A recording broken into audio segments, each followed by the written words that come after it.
Buenos días, vamos a comenzar con la capacitación sobre ergonomía, manipulación de cargas y pausas activas. Soy Omar Ponce, médico ocupacional, y vamos a empezar. Primero, ¿qué es la ergonomía? ¿No?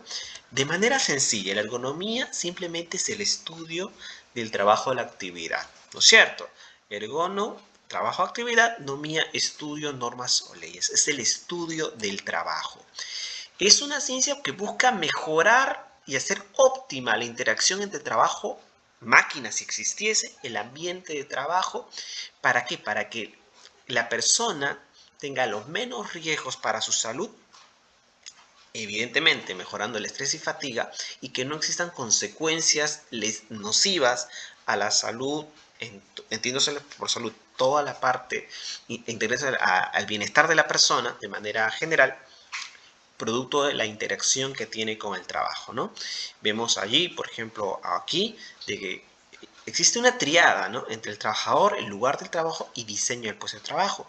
El mismo hecho de tener un puesto administrativo, que muchas veces uno piensa que pudiera tener pocos riesgos para la salud, ¿no?, quizás la exigencia física no es tan intensa, pero sí que tiene riesgos por el hecho de la sedentación prolongada, el uso de la computadora.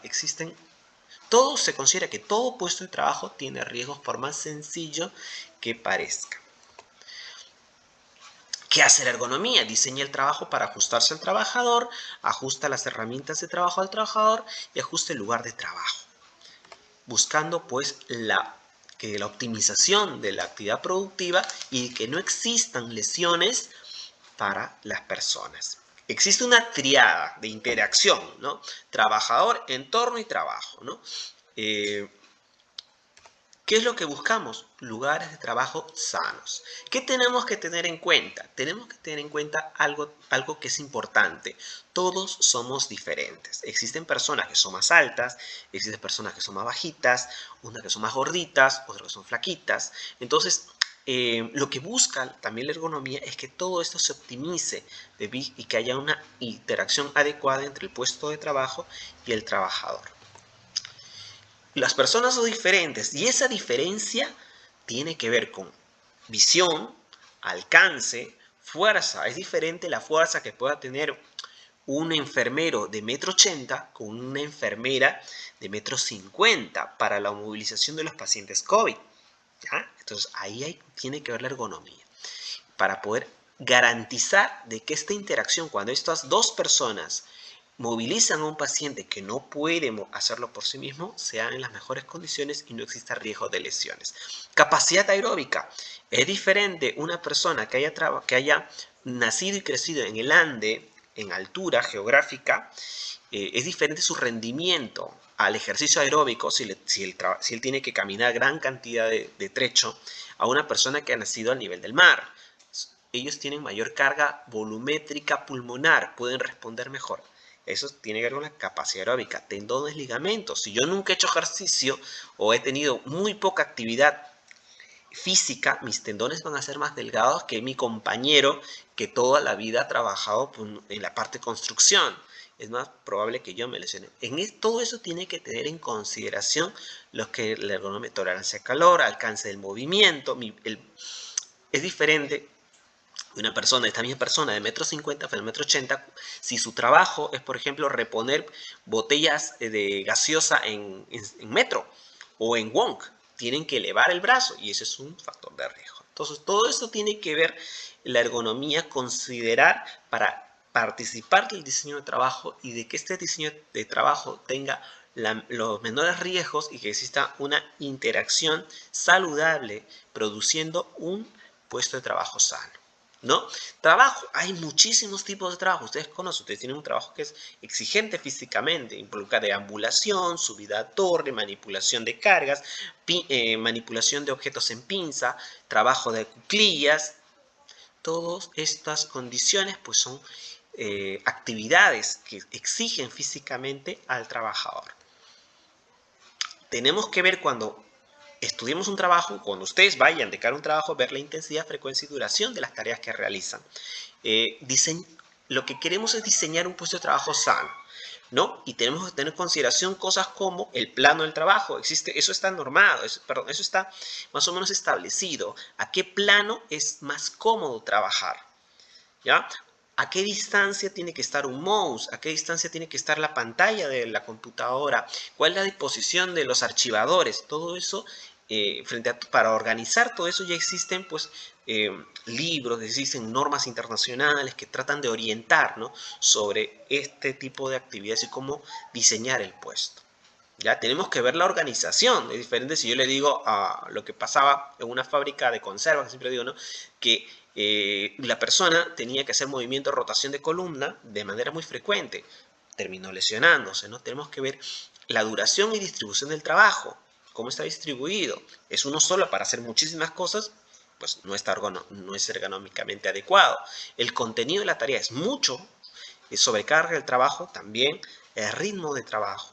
Tenemos que ver todas estas condiciones para evitar esto de acá, que exista un problema en la salud consecuencia del trabajo. Existen factores de riesgo disergonómico. Usualmente son condiciones inadecuadas de trabajo, ¿ya? Procesos u operaciones exigentes que aumentan la probabilidad de que un trabajador expuesto a ellos desarrolle una lesión al trabajo. ¿Y dónde está eso? La Norma Básica de Ergonomía, Revisión Ministerial 375-2008, es una norma bastante concreta, bastante concisa, de la cual nos guiamos en el Perú. Existen normas internacionales que también se pueden aplicar si queremos ir un poco más allá, ¿no? ¿Y cuáles son esos riesgos? Hablamos de manipulación de cargas, por ejemplo, manipulación de pacientitos, que pueden tener lesiones en columna, lumbalgias, posturas en el trabajo, la sedestación prolongada, cervicalgia, movimientos repetitivos, sobre todo en ustedes que manejan pinza de alicate, también puede producir tendinitis, ¿ya? Entonces, todo ello podemos ver. Cuando el riesgo sobrepasa la capacidad del trabajador y esa actividad es un requisito, pues vamos hacia una lesión, ¿no? Existen también diseños inadecuados de puestos de trabajo, ¿no? Aquí los vemos, ¿no? Por ejemplo, una silla de trabajo que no es ergonómica, ¿no?, que obliga a la persona a mantener la postura y no tiene almohadilla lumbar, ¿no? Tenemos aquí después esta señora, tiene una mesa de trabajo que está muy baja, ¿no? Y que está, el plano de trabajo, la zona de trabajo está muy posterior, muy por delante de ella, exigiéndole una sobreextensión, se llama eso, ¿no? Una sobreextensión de columna lumbar, dorsal y miembro superior, los dos miembros superiores, ¿no? Espacios de trabajo reducidos, ¿no? Espacio suficiente para las piernas. Muchos de los que trabajamos en algún momento hace tiempo en las oficinas, algunas veces no estaba bien diseñado el escritorio, no se podía trabajar y las rodillas chocaban y terminaban con dolor. Cosas tan sencillas como un buen plano de trabajo pueden ser muy importantes para evitar las lesiones, ¿no? Que no exista una buena ubicación, que los elementos no estén a la altura adecuada del trabajador, que la posición o el procedimiento de trabajo no esté bien establecido, ¿no? Todo esto puede llevar pues a lesiones que sean, o que esto se considere como un riesgo disergonómico, ¿ya? Mantenemos una postura mantenida de pie, ¿no? A eso también llamamos una condición, un riesgo disergonómico, ¿no?, inherente a la actividad, ¿no?, que tenemos que cambiar, rediseñar, pensar para que exista una buena interacción y se eviten las lesiones, ¿no? Por ejemplo, acá tenemos, puede ser un diseñador gráfico. Sobre todo, pónganse a pensar que cada uno en sus casas ahora, desde hace año y medio, casi 2 años, hemos establecido pequeñas oficinas, ¿no?, para nuestros hijos, nuestros familiares, novias, esposos que están en trabajo remoto.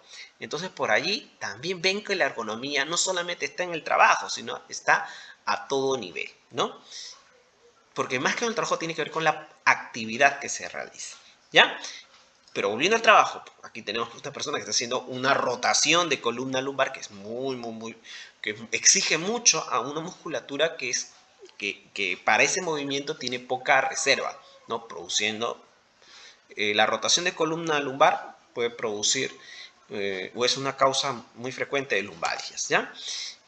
Mantener una postura fija o forzada, ¿no?, como estas personas que están recolectando, si no me equivoco, hierbas, ¿no?, puede dar dolor. Igual si mantenemos el caso de los microscopistas, microbiólogos, anomopatólogos, ¿no? En la confección de autos, para que vean todas las condiciones donde puede haber riesgo disergonómico. Esta es una postura también propia de lo que llamamos los albañiles, colocadores de loseta, electricistas y gasfiteros, que tienen que ver mucho con la lesión de la rótula, ¿no? De preferencia evitar la posición de cuclillas, colocar almohadillas, ¿ya? O hacer la rotación de rodilla con rodilla, o sea, un tiempo una rodilla, otra rodilla, para evitar ese tipo de lesiones. Posturas no correctas, ¿no? A veces no se le brinda al trabajador la indicación adecuada para que pueda realizar la actividad. No se le brinda la inducción adecuada, eso es importante. Frente a estas condiciones nosotros tenemos el derecho de pedir que se nos haga una inducción y se nos diga cuáles son los riesgos y cuáles son las medidas preventivas que tenemos que tomar en nuestro trabajo para evitar las lesiones. Posturas inadecuadas, posturas estáticas, ¿no? El organismo no debe mantenerse en una postura estática. El organismo humano está hecho para caminar y deambular. Existen posturas incorrectas. A veces, ¿qué pasa? Se le dice toda la inducción, está todo el personal, pero la persona por costumbre o por, entre comillas, comodidad, por hacerlo más rápido, puede tomar posturas incorrectas para hacerlo más rápido, ¿ya? Y eso no es correcto, ¿no? Porque la seguridad y salud depende de cada uno de nosotros también. Posturas incorrectas que sobrecargan las estructuras óseas tendinoso-musculares desgastando el organismo. Por ejemplo, el cuello. El cuello es si se ponen a pensar, la cabeza pesa bastante y el cuello tiene poca musculatura en sí. Entonces el cuello siempre está sobreexigido, ¿ya? Cuando tenemos o adelantamos el cuello en por ejemplo, un digitador, ¿no? Que está muy concentrado, la musculatura que se encarga de mantener una misma posición se va a exigir. Es como cuando ustedes juegan un partido de fútbol. Si un músculo se exige demasiado, al día siguiente va a doler. Entonces, eso es lo que pasa. Dolor cervical, producto de estar mucho tiempo frente a una pantalla de computadora. También, en muchos casos se ven ese tipo de lesiones. Lesiones de hombro por manipulación de cargas incorrecta. Cuando la carga es demasiado excesiva, genera sobreesfuerzo. El músculo tiene una reserva funcional. Ya, el músculo es un órgano, es un tejido muy noble. Entonces puede hipertrofiarse para que pueda movilizar mayor cantidad de peso, ¿ya? Pero eso requiere un tiempo. Y existen también límites sobre los cuales podemos trabajar, ¿ya? No podemos trabajar más de 20 kilos, ¿no? Gestantes no pueden mover peso según la norma peruana. En otros sitios sí, hasta 3 kilos. Entonces, de acuerdo a ello, tenemos que trabajar, ¿no? Si la carga es muy pesada, tenemos que analizar si está dentro de lo que podemos movilizar, si está dentro de lo normado que podemos movilizar, o si tenemos otros mecanismos de evitar el riesgo, como dividir la carga, utilizar ayudas mecánicas, ¿no? Para poder evitar el riesgo y evitar la lesión por sobreesfuerzo. También si lo hacemos de manera levantamiento manual frecuentemente, tenemos que tener una técnica para movilizar cargas desde el suelo, que eso es importante. Cuando las condiciones de trabajo no son adecuadas, ¿no? Tenemos ahí posibilidad de lesiones. Ahora, efectos sobre la salud. Hay muchos efectos para la salud. Efectos positivos, o sea, cuando existe una buena interacción entre el puesto de trabajo y el trabajador va a estar sano, vamos a llegar a casa sin dolor, con ganas de pasarla bien con nuestros familiares, novia, hijos, esposa, ¿no? Abuelos, con los que son solteros, no sé, con la familia, ¿no? Mamá, papá. Entonces vamos a estar sanos y eso de por sí es algo muy positivo. Pues existe motivación, porque al estar sano va a estar motivado y seguramente un ambiente de trabajo sano, pues producto de una gestión, ¿no? Y va a estar ahí la motivación elevada. Y el trabajo, pues, logra el desarrollo de la persona y le integra positivamente a la sociedad. Cuando no existe eso, vamos al otro lado. Existe deterioro del bienestar físico y mental, porque si estamos con dolor, obviamente en casa no vamos a estar bien, ¿no? Y vamos quizás a tener una mala actitud, ¿no? Estar fastidiados por el dolor y asociado al trabajo y vamos a tener una actitud negativa al trabajo. Una fatiga fisiológica, evidentemente, si hemos movilizado mucho peso, estamos agotados, ¿ya? ¿Pueden haber accidentes de trabajo? Claro que sí, ¿no? Si su puesto de trabajo está bien diseñado, puede exponer a muchísimos accidentes, dependiendo de los riesgos que existan. Enfermedades profesionales, si esta condición es repetitiva y lleva muchísimo tiempo, puede traer de la mano enfermedades profesionales. Por ejemplo, ahora que la gente que realiza pipeteo, o sea, sacan muestra sacan muestras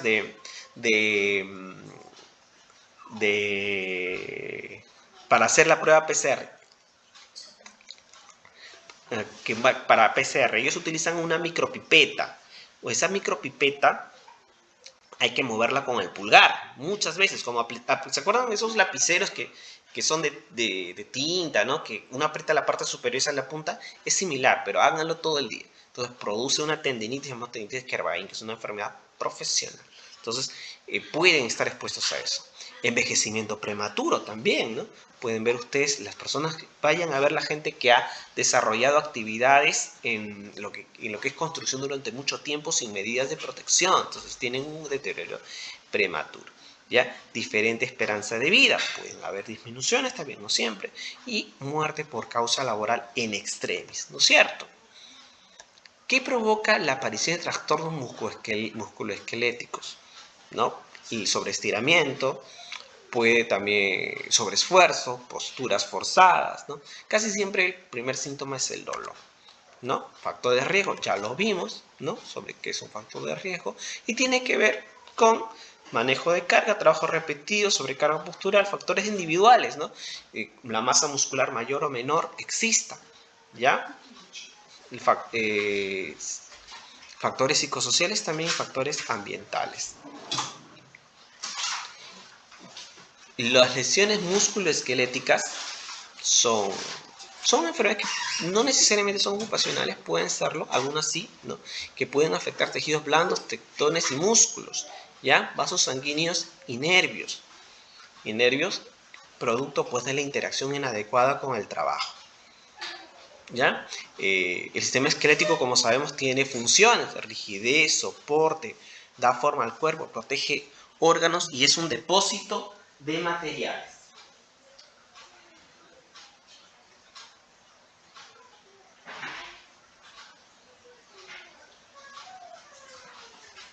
Es un depósito de materiales. Como sabemos, pues el sistema articular permite la unión entre dos o más huesos. Hay distintos tipos de articulaciones. Existen muchos tipos de articulaciones, ¿no? Desde aquellas que tienen movilidad o aquellas que no tienen movilidad. Por ejemplo, el cráneo. De las que nos ocupamos ahora son aquellas que participan pues de arcos de movimiento, ¿ya? Los músculos también son gran cantidad, ¿no? Que participan en los movimientos. ¿Y qué es lo que queremos evitar en la mayoría de casos, ¿no? A través de la ergonomía? Enfermedades profesionales o enfermedades derivadas del puesto de trabajo. A la cabeza de enfermedades relacionadas al trabajo tenemos las enfermedades osteomusculares, y por eso les estamos subrayando, ¿no? Que son la primera causa de días perdidos de trabajo, y evidentemente de molestias, ¿no? Acá tenemos un reporte de Perú, sobre todo en la zona de la espalda. La zona de la espalda relacionada a movimientos inadecuados, sobrecarga, pesos, posturas o malas posturas. Existen muchos trastornos esqueléticos, ¿no? La columna, como vemos, la columna sostiene al cuerpo, ¿no? Y dentro de ellas tenemos los arcos vertebrales y dentro de ellos el disco intervertebral, ¿no? Que se encarga, pues, obedece a la compresión, flexión y torsión. Los dolores de espalda, pues, están relacionados casi siempre con la sobrecarga muscular que se ha producido por una mala postura, un movimiento en repetición o manipulación inadecuada de cargas, ¿ya? Eso es importante. El dolor de cuello también por una mala postura, ¿no? Que produce una sobrecarga casi siempre dentro de una postura estática, ¿ya? Existen muchas causas de cervicalgia, algunas el estrés. Casi siempre lo que pasa con el estrés es que produce una contractura muscular, porque la persona se mantiene en una sola posición frente a algo, ¿no? que le llama mucho la atención, ¿no? Puede haber una tensión nerviosa, malas posturas, traumatismos. En el área laboral se asocia al trabajo estático.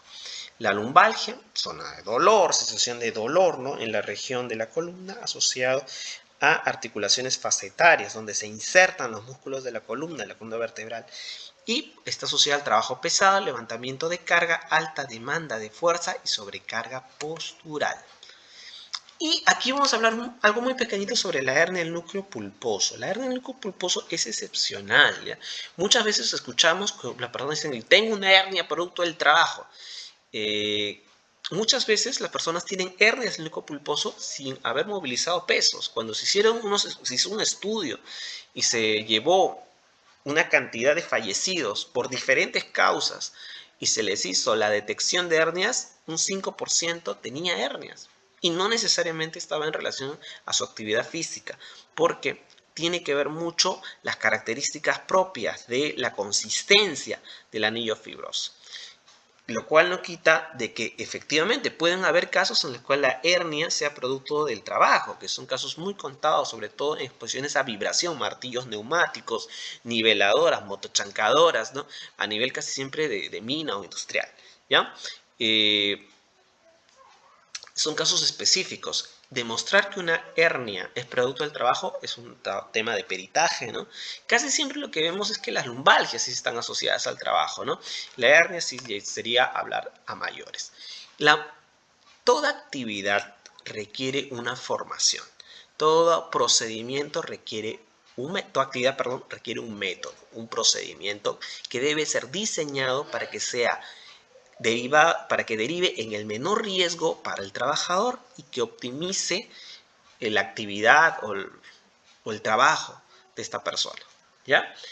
Por ejemplo, la manipulación de cargas. Cuando hablamos de manipulación de cargas, evitamos el 80% de dolores lumbares, vamos a evitarlo con este consejo. Flexión de rodillas cuando levantamos un objeto del suelo. ¿Por qué? Por geometría, cuando uno levanta un objeto del suelo, se sobrecarga L4, L5, la columna lumbar inferior. ¿Por qué? Porque la ergonometría, lo que han seguido física, más o menos llevan vectores, ¿no? El vector ahí se concentra, se cruza en la zona del L4, L5, puede producir lesiones, se potencia el peso. Cuando estamos cargando de manera adecuada, 25 kilos del suelo, en nuestra L4, L5, nuestra querida columna lumbar, esto se transforma en 75 kilos. Pero si lo hacemos de manera inadecuada, estamos hablando de que se concentra ahí 375 kilos. Manipulación manual de cargas, primer consejo, flexión de rodillas cuando levantemos un objeto del suelo. ¿Ya?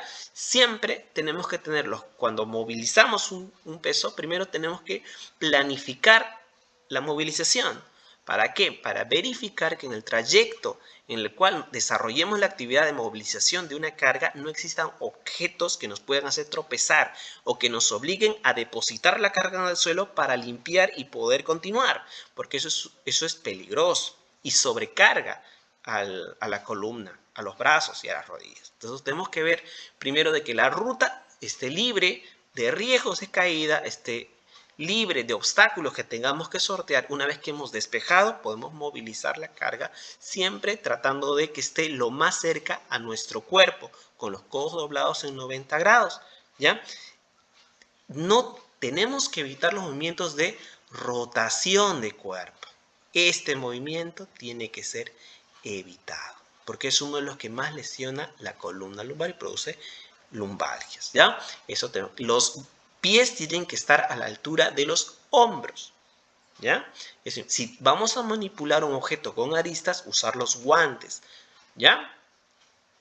Tenemos que recordar que existe un límite para la movilización manual de cargas, ¿ya? Si vemos que se sobrepasa ese límite, usemos ayudas mecánicas, ¿ya? Usemos ayudas mecánicas para evitar el riesgo.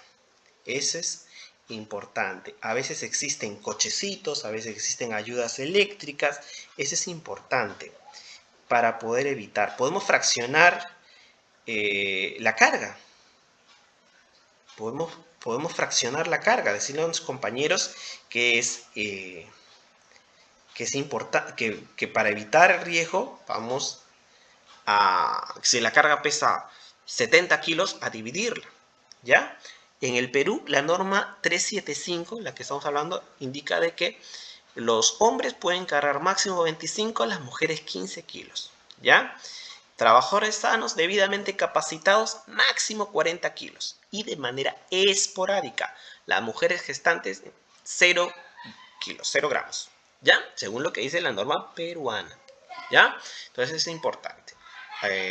Adultos, hombres sanos, 25 kilos máximo, o excepcionalmente 40, siempre y cuando estén entrenados, ¿ya? Eso es importante.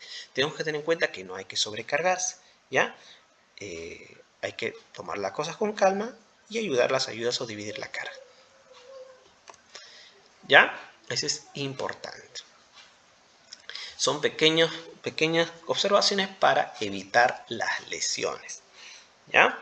Ahora, existe lo que llamamos lo que son ejercicios que nos van a ayudar a, primero, llevar más sangre a los músculos, preparándolos para el ejercicio o para la actividad. Van a elongar los tendones también para darle mayor flujo, ¿no? Y que exista calentamiento también, porque los músculos tienen que calentarse, tener un metabolismo que es mejor en ciertas condiciones de temperatura, ¿ya? Lubricación, el ejercicio mejora la lubricación porque entre cada tendón hay una lámina pequeñita de flujo que ayuda a que se realice una buena actividad.